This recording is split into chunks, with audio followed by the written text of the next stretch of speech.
Hi guys! In this video you will learn how to transfer Minecraft world to another computer. Well, to do that, on your current computer,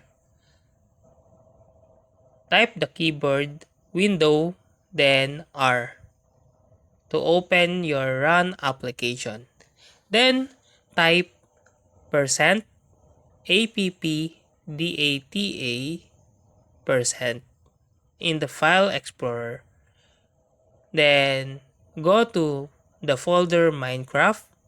Then go to the folder Saves. Inside the Saves folder, locate the world you want to transfer. Then copy the entire folder.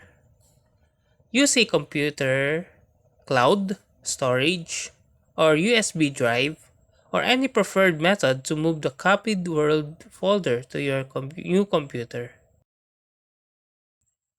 On the new computer, follow the same path. Paste the copied world folder into the saves directory on the new computer.